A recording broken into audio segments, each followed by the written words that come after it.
시작하도록 하겠습니다. 잠시만요. 음, 네. 제가 오늘 발표할 논문은 더 구글 파일 시스템이라는 논문이고요. 2003년도에 발표된 굉장히 오래된 논문입니다. 오늘 발표 순서는 이렇게 되고요. 우선 왜 20년이나 지난 논문을 선정을 했는지부터 말씀을 드리려고 합니다. 이 더 구글 파일 시스템 같은 경우에는 C++로 C++로 구현된 이제 분산 파일 시스템인데요. 이 구글 파일 시스템을 나중에 이제 자바로 새로 구현을 하게 되면서 이제 하드 파일 시스템이 됩니다. 이제 2004년 바로 다음 해에 이제 나오게 되는 맵리두스와 함께 이제 하둡이라고 하는 그런 생태계를 구성하게 되는 현대 분산 시스템의 기초가 되는 논문이기도 하고요. 이전에 교수님께서 추천을 해주셨던 MIT 디스트리뷰티드 시스템의 강의에서 이렇게 설명을 하게 되는데요. 아카데믹 리서치에서의 관점과 실제 프로덕션을 배포하는 관점에서의 어떤 것들을 좀 중시하는지 그런 관점의 차이를 좀 잘 보여주는 그런 논문이라고 합니다.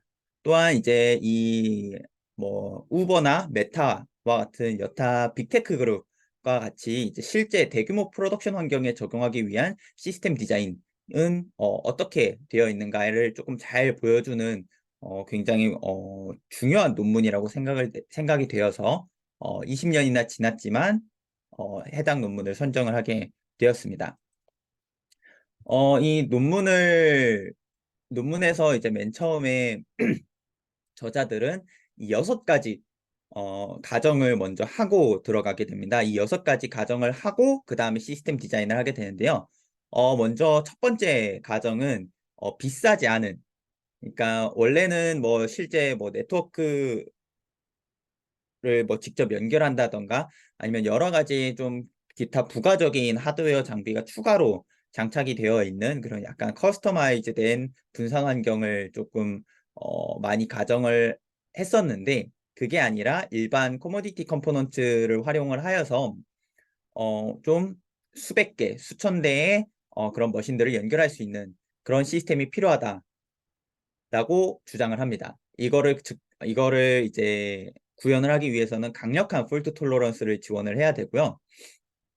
그 다음은 이제 굉장히 큰 용량의 파일, 100MB 이상이 되는 파일들이 이제 비교적 적은 수로 구성되어 있는 워크로드라고 합니다. 이제 굉장히 큰 파일들을 위주로 조금 옵티마이즈드가 되어 있고 최적화가 되어 있고 작은 용량의 파일에 대해서도 물론 지원은 가능하지만 이제 그거를 위해서 굳이 이제 최적화를 하거나 하지는 않는다라고 하고요.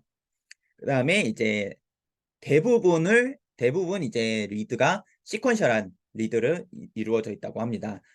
또한 마찬가지로 시퀀셜한 라이트로 구성이 되어 있고요. 구글 이제 내부의 클라이언트들이 굉장히 여러 클라이언트가 하나의 파일에 동시에 접근할 때를 좀 잘 컨트롤할 수 있어야 된다라고 합니다. 또한 이제 레이턴시를 최적화하기보다는 전체적인 처리량, 스루풋에 좀 더 초점을 두고 이 시스템을 디자인했다고 어썸션을 깔고 시작하고 있습니다. 그래서 전체적인 시스템 아키텍처는 어떻게 되느냐라고 했을 때 이 오른쪽 아래에 있는 그림이 실제 그 시스템 아키텍처 그림인데요. 마스터 서버와 청크 서버로 구성이 되게 됩니다. 전체적인 아키텍처는 싱글 마스터와 멀티플 청크 서버로 구성이 되는데요. 마스터 서버는 모든 시스템 메타데이터를 관리를 하게 됩니다. 하트비트 메시지를 통해서 청크 서버가 살아있는지를 확인을 하게 되고요. 뿐만 아니라 뭐 각종 이제 헬스와 관련된 정보들을 전달을 받게 됩니다. 각 정보들을 이제 인메모리와 디스크에 저장을 해서 좀 더 최적화를 하고 듀러빌리티를 좀 보존하는 방식으로 구성이 되어 있고요. 청크 서버 같은 경우에는 실제 데이터가 저장이 되어 있고 클라이언트와 실제 데이터를 주고받는 역할을 하게 됩니다. 데이터 스트럭처 같은 경우에는 모든 파일, 그러니까 100MB가 넘어가는 파일들 같은 경우에도 마찬가지로 모든 파일은 64MB의 청크로 나눠져서 저장되고요. 이 청크들은 이제 리눅스 파일 시스템의 파일 형태로 저장이 되게 된다고 합니다. 각 청크는 64비트의 청크 핸들로 구성되면서 최대 64바이트의 메타데이터를 가지게 되는데요. 이 메타데이터를 바탕으로 이제 GFS 마스터 서버에서는 이 메타데이터를 바탕으로 청크 서버들을 구분을 하고 어떤 데이터가 어떤 파일이 어떤 청크에 할당되어 있는지, 어떤 오프셋에 할당이 되어 있는지를 이제 이 메타데이터를 통해서 관리를 한다고 합니다. 모던 라이트는 어펜드 온리 뒤에다가 붙이는 형식으로 되고요. 오버라이트를 하지 않는 식으로 구성이 된다고 합니다. 그래서 실제 오퍼레이션은 어떤 식으로 구성이 되느냐? 라이트 먼저 설명을 드려야 될 것 같습니다. 라이트는 뮤테이션과 리즈라고 하는 개념으로 조금 이제 실제로 정의를 하면서 구성이 되는데요. 뮤테이션은 이제 청크의 메타데이터나 콘텐츠를 변경하는 모든 오퍼레이션을 뮤테이션이라고 합니다. 정의하고 있습니다. 이 뮤테이션의 순서를 지정을 하는 권한을 이제 리즈라고 하는데요. 이 리즈는 청크 단위로 구성이 되게 됩니다. 그러니까 청크 서버 단위가 아니라 그 64MB의 청크 단위로 이 리즈를 내주게 되어서 이 청크를 수정을 할 권한을 청크 서버에서 이제 관리를 하게 됩니다. 마스터가 지정한 프라이머리 레플리카가 이제 청크 리즈를 부여받으면은 그 청크 이 프라이머리 레플리카가 이 청크의 뮤테이션 순서를 지정을 하게 되는데요. 60초 단위로 타임아웃이 되게 되고 무기한으로 연장하거나 아니면 즉시 취소가 가능하게 구성이 되어 있다고 합니다. 또한 이 청크 리즈 같은 경우에는 아까 말씀드렸던 하트비트 메시지 안에 포함이 되어서 서로 주고받는다고 하고요.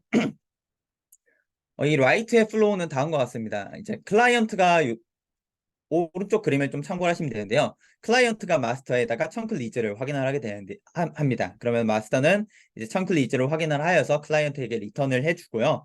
그럼 이 클라이언트는 이 리턴 받은 데이터들을 바탕으로 어떤 레플리카가 프라이머리고 세컨더리인지를 확인을 하여서 각 그 머신들에게다가 이제 요청을 하게 됩니다.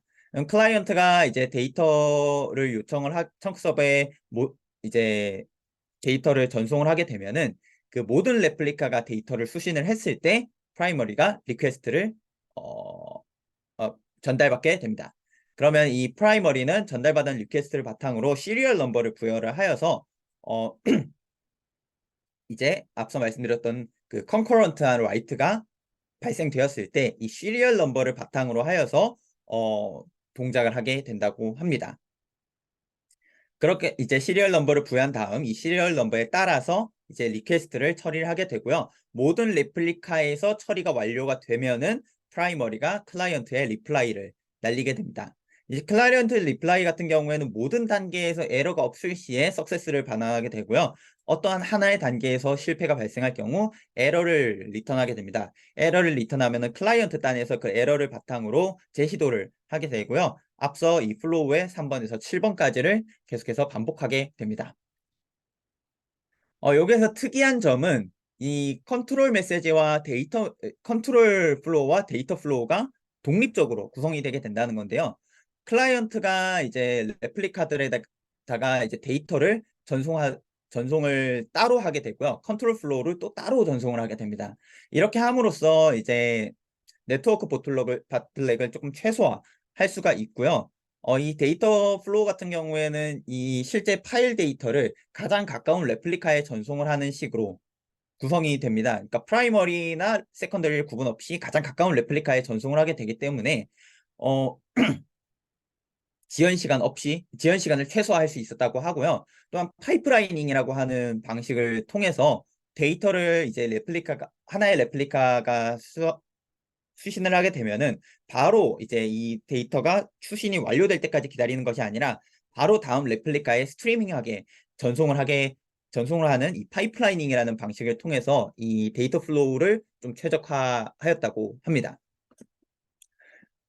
또한 이 라이트 요청 시 GFS가 지정한 오프셋에 어펜드 온리한 방식으로 이제 모든 라이트가 수행이 되기 때문에 아토믹하게 진행이 가능하다고 합니다.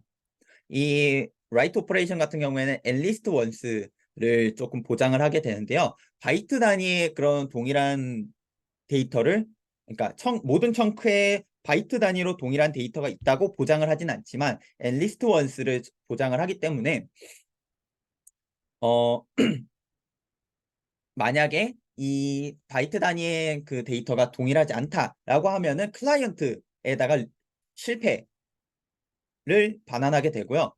그러고 이 실패가 반환되면은 클라이언트 단에서 재시도하는 로직을 좀 구현을 해놨다고 합니다. 때문에 이 모든 레플리카의 동일한 오프셋의 데이터가 저장이 되어야지 석세스가 반환된다는 말이고요. 그렇기 때문에 프라이머리가 죽고 다른 세컨더리 레플리카가 프라이머리로 지정이 되더라도 다음 라이트는 동일한 오프셋에서 시작을 할 수 있는 이런 아토믹한 오퍼레이션을 보장을 한다고 합니다. 또한 이 라이트와 관련된 몇 가지 이제 그 기법들이 있는데요. 첫 번째는 스냅샷입니다. 스냅샷 같은 경우에는 이 데이터를 이제 뭐 저희가 깃을 관리하는 것처럼 일반적인 스냅샷을 관리를 하게 되는데요. 이 스냅샷이 진행되는 과정은 다음과 같게 됩니다. 마스터에서 모든 청크 리즈들을 취소를 하게 되고요. 모든 청크 리즈가 취소가 된 거를 확인한 다음에 마스터에다가 이제 스냅샷을 작성한다라고 로그를 작성하게 됩니다. 그리고 또한 어떤 리즈들이 취소가 되었고 어떤 오퍼레이션들이 취소가 되었는지 이 로그에 마찬가지로 함께 기록이 되기 때문에 이 로그를 기반으로 모든 파일의 메타데이터를 인메모리에 반영을 하게 됩니다.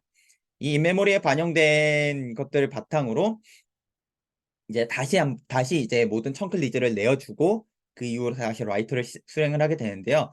스냅샷이 진행된 이후에 라이트 같은 경우에는 이 청크 C가 있다고 가정을 했을 때 이 청크 C에다가 바로 이 데이터를 라이트를 하는 것이 아니라 이 청크 C 프라임을 생성을 하게 됩니다. 이 청크 C 프라임은 같은 경우에는 청크 C가 있는 청크 서버와 동일한 서버 내에 복사를 하게 되어서 이 C 프라임에다가 이제 이후에 라이트 오퍼레이션들을 수행을 하게 되는데요. 만약에 롤백을 해야 된다라고 하면은 이 청크 C 프라임을 그냥 삭제를 하고 청크 C로 이 청크 핸들을 돌리면 되기 때문에 이 롤백이 굉장히 빠르게 이루어진다라고 저자들은 이야기를 하고 있습니다. 이런 스냅샷을 지원을 하기 위해서는 이 락킹 메커니즘이 자동으로 들어갈 수밖에 없게 되는데요. 어, 말씀드렸다시피 이 청크 같은 경우에는 리눅스 파일 시스템 내에 파일로 저장이 되게 됩니다.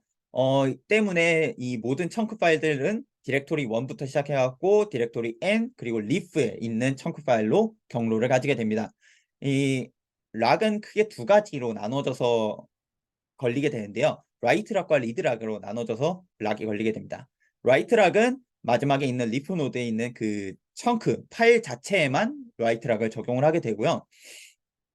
리드 락 같은 경우에는 이제 그 디렉토리의 상위 디렉토리, 그러니까 해당 그 청크 파일이 있는 상위 디렉토리에 리드락을 걸어서 이제 삭제가 되거나 뭐 리네임이 되거나 아니면 스냅샷이 진행되거나 하는 그런 오퍼레이션들을 방지를 하게 되고, 이 라이트락은 청크 파일 자체에만 적용이 되기 때문에 여러 개의 청크 파일에 동시에 라이트를 할 수 있다라는 이 동시성 향상을 이뤘다고 합니다. 이 덕분에 굉장히 동시성을 높였다고 저자들은 이야기를 하고 있고요. 앞서 말씀드렸던 것처럼 모든 라이트는 어펜드로 구성이 되게 됩니다. 따라서 이 어펜드를 하게 될 경우에는 이제 아웃데이트된 데이터들을 이제 바로바로 삭제를 하지 않게 되는데요. 이 삭제되지 않은 데이터들 같은 경우에는 가비지 컬렉션을 통해서 제거가 된다고 합니다. 이 데이터가 만약에 아웃데이트 됐다 아니면 삭제가 되게 됐다라고 하면은 툼스톤을 해당 그 청크 핸들에 새기고 이 다른 청크로 이 해당 청크 핸들을 옮기게 되는데요. 마스터 서버 내에 있는 이 마스터 서버의 인메모리에 있는 그 청크 핸들이 이제 수정되기 때문에 이 청크 핸들과 이 청크가 가지고 있는 이 청크가 실제로 일치하지 않게 되는 경우에는 가비지 컬렉션을 통해서 삭제된 데이터들을 마킹해 두었다가 가비지 컬렉션을 통해서 일정 기간이 지나면은 해당 데이터를 삭제하는 방식으로 저희가 흔히 이제 윈도우 파일 시스템이나 맥 OS에서 휴지통을 활용하는 것과 같이 일정 시간이 지나게 되면은 실제로 데이터를 완전히 지워버리는 방식으로 동작을 한다고 합니다. 어, 마스터의 메모리 안에 있는 청크 핸들과 비교를 하면 되기 때문에 백그라운드에서 비교적 간단하게 이 가비지 컬렉션을 수행을 할 수 있다. 그리고 또한 이 가비지 컬렉션이 되는 시점을 이제 사용자가 쉽게 조절할 수 있다라고 하는 장점이 있어서 굉장히 편리했다라고 저자들은 이야기를 하고 있습니다. 라이트에 대한 오퍼레이션 디자인은 방금까지 이제 끝나게 됐고요. 리드에 관련된 내용입니다. 리드 플로우는 다음과 같은데요. 클라이언트가 파일에 대한 리드 요청을 하게 되면은 마스터에서는 이 내부에 가지고 있는 그 청크 핸들 그리고 파일 네임스페이스 같은 것들을 확인을 하여서 청크 메타데이터를 클라이언트에게 반환을 하게 됩니다. 이 클라이언트는 그 해당 청크 메타데이터를 바탕으로 청크 서버에다가 실제 데이터를 요청을 하게 되고요. 이 청크 서버에서 실제 데이터를 그 해당 메타데이터를 바탕으로 해당 데이터를 반환을 하게 됩니다. 여기에서 특이한 점은 이제 메타데이터를 관리하는 곳과 실제 데이터를 관리하는 곳이 이원화가 되어 있다라는 점인데요. 이렇게 디자인을 한 이유는 말씀드렸던 것처럼 싱글 마스터를 통해서 모든 오퍼레이션을 아토믹하게 관리를 하기 때문에 마스터가 병목이 되지 않도록 하기 위해서 이렇게 마스터에서는 굉장히 적은 메타데이터만 관리하도록 디자인을 했다고 합니다.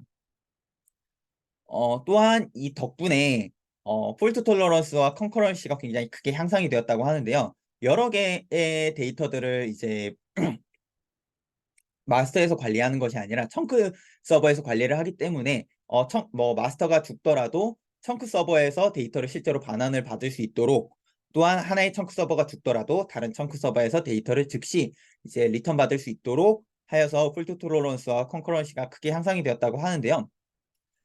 실제 클라이언트 내에서는 이제 그 해당 청크 메타데이터를 캐싱을 하게 된다고 합니다. 그렇기 때문에 마스터를 거치지 않고 실제 청크 서버에다가 바로 데이터를 반복적으로 요청을 할 수 있기 때문에 전체적인 성능 또한 향상이 될 수 있다고 합니다. 이렇게 될 경우에는 이제 스테일 레플리카를 디텍션하는 것이 굉장히 중요하게 됩니다. 이 레플리카가 실제로 유효한 데이터를 가지고 있는가, 아웃데이트된 데이터를 가지고 있는지 않는가를 점검을 해야 되는데요. 마스터에서 이제 버전 넘버를 관리를 하게 됩니다.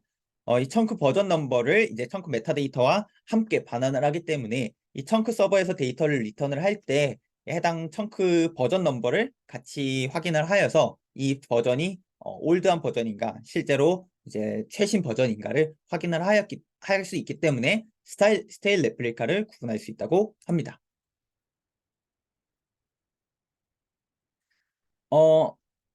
다음은 이제 폴트 톨러런스와 관련된 내용입니다. 폴트 톨러런스는 크게 두 가지 섹션, 하이 어베일러빌리티와 이제 데이터 인테그리티로 구성이 되는데요. 하이 어베일러빌리티에 대한 내용을 먼저 설명을 드리겠습니다. 어, 먼저 일단 가정은 이렇습니다. 머신과 디스크 네트워크는 불안정하다 때문에 믿을 수가 없다. 라고 하는 믿음을 전제로 깔고 가게 됩니다. 수천 대의 머신과 디스크를 동시에 운영을 하게 되면은 당연히 하나의 머신 혹은 두 개의 몇 대의 머신들에서 다운이 발생할 수밖에 없다라고 하고요. 때문에 다음과 같은 세 가지 기법을 적용을 했다고 합니다. 첫 번째는 패스트 리커버리입니다. 정상 셧다운과 비정상 셧다운을 구분하지 않고 정상 셧다운과 비정상 셧다운을 구분하지 않고 주기적으로 이 청크 서버 프로세스를 다운을 시키고 재시작을 시킨다고 합니다. 때문에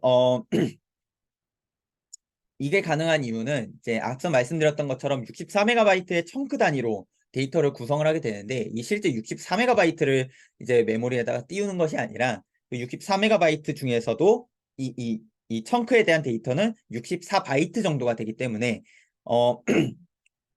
이 관리할 메타데이터의 크기가 굉장히 작아지게 됩니다. 때문에 빠르게 이제 이 청크 서버가 죽더라도 이 청크 서버와 관련된 메타데이터들을 빠르게 다시 복구가 가능하고 마스터에서도 빠르게 다시 재부팅을 하고 이제 뭐 처리를 할 수 있기 때문에 패스트 리커버리가 가능하다.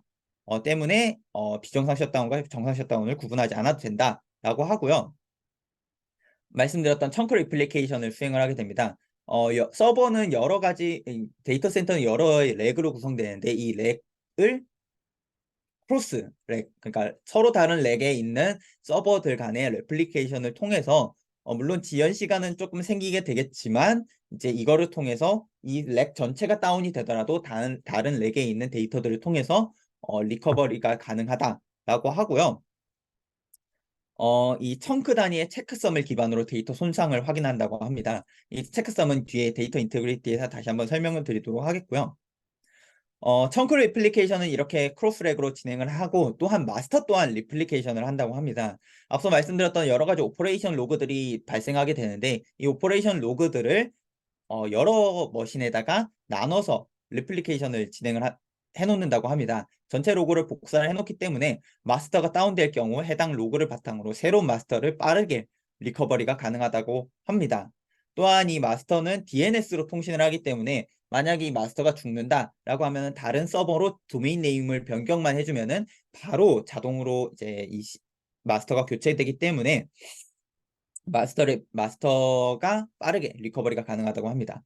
또한 리드 온리 프로세스를 처리하는 섀도우 마스터를 따로 별도로 관리를 한다고 하는데요. 이 섀도우 마스터 같은 경우에는 프라이머리 마스터에서 변경된 로그를 이제 관찰하여서 이 로그를 보고 프라이머리 마스터에서 로그를 변경하면은 그 로그를 관찰하고 있다가 이 로그를 바탕으로 변화를 반영을 하는 식으로 어 섀도우 마스터들을 운영을 한다고 합니다. 또한 섀도우 마스터를 통해서 리드 오퍼레이션들을 분산해서 처리할 수 있기 때문에 마스터의 그 안정성과 그 리드 오퍼레이션의 성능을 동시에 챙겼다라고 합니다. 여기에서 이 마스터 레플리케이션에서 이 섀도우 마스터를 통해서 약간의 지연 시간은 있지만 전체적으로 조금 성능을 최적화할 수 있다고 저자들은 주장을 하고 있고요.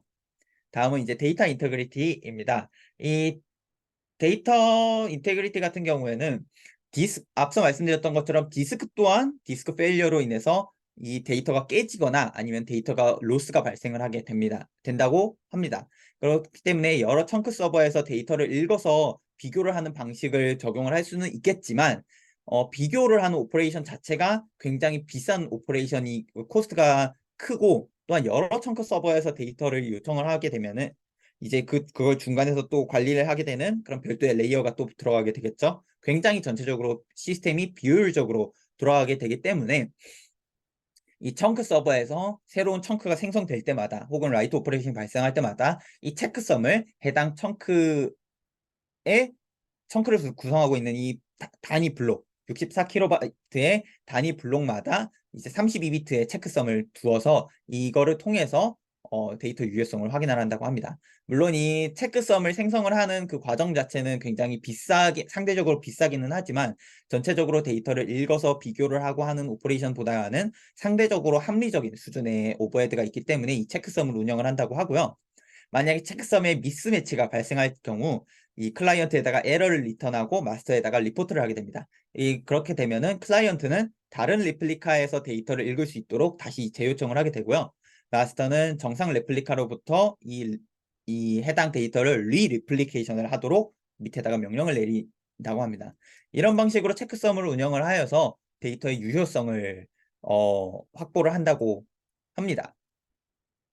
여기까지가 이제 그 시스템의 디자인에 관련된 내용입니다. 논문에서는 이제 뒤에 실제 워크로드는 어떻고 실제 스타트업 타임은 어떻고 이런 실험들을 조금 진행을 해서 지표적으로 좀 정량적인 지표를 제공을 하고는 있지만 그런 정량적인 지표보다가는 이 실제 디스트리뷰티드 시스템을 어떻게 구성을 하였는가에 초점을 맞춰서 오늘 세미나를 조금 진행을 했습니다.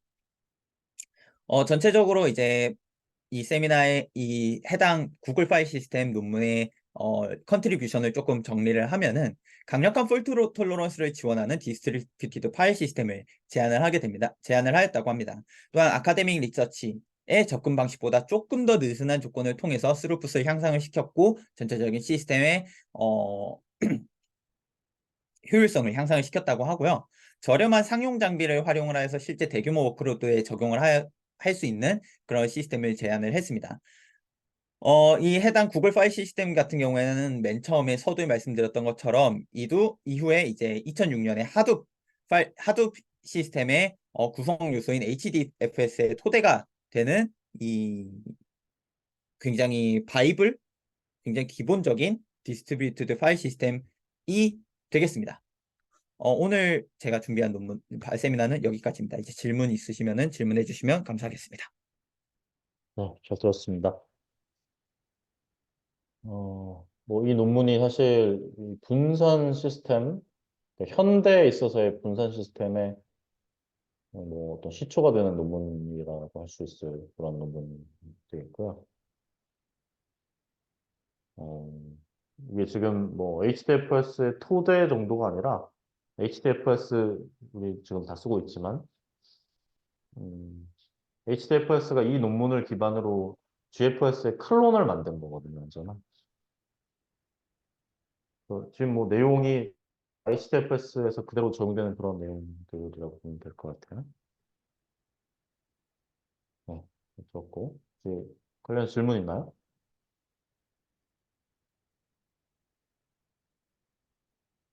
지금 이 논문이 발표된 OSDI라는 학회가 그 시스템 쪽에서는 탑 컨퍼런스,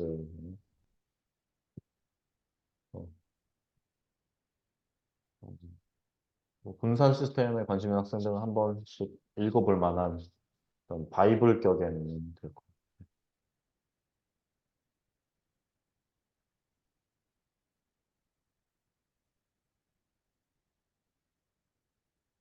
질문 없나요?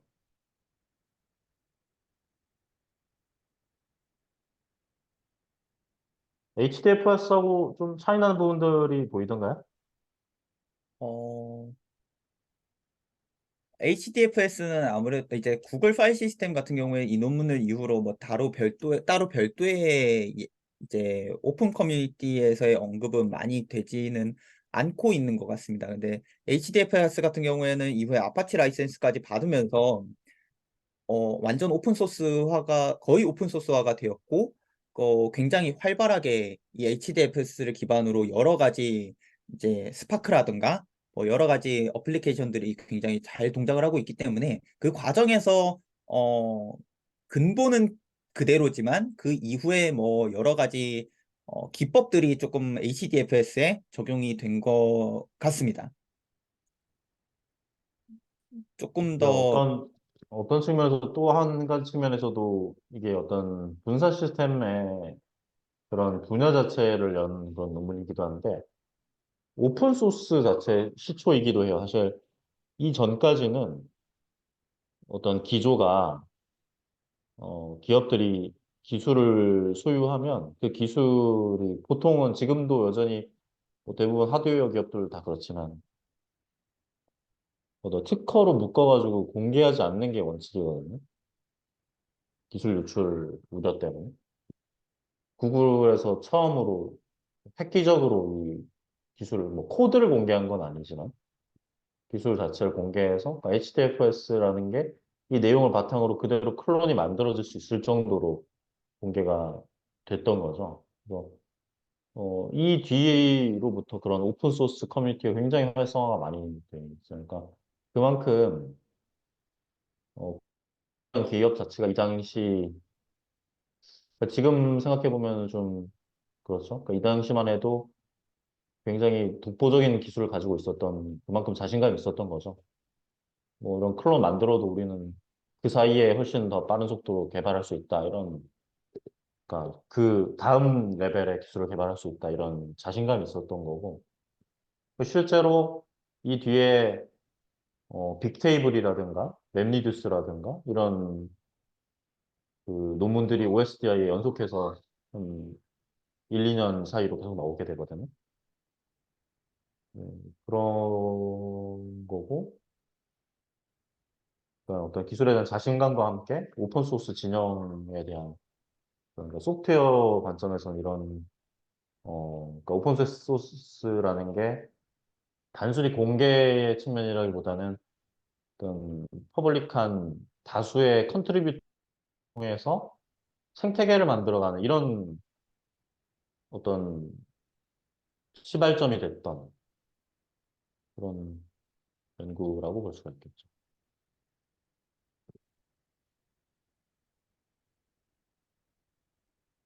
네.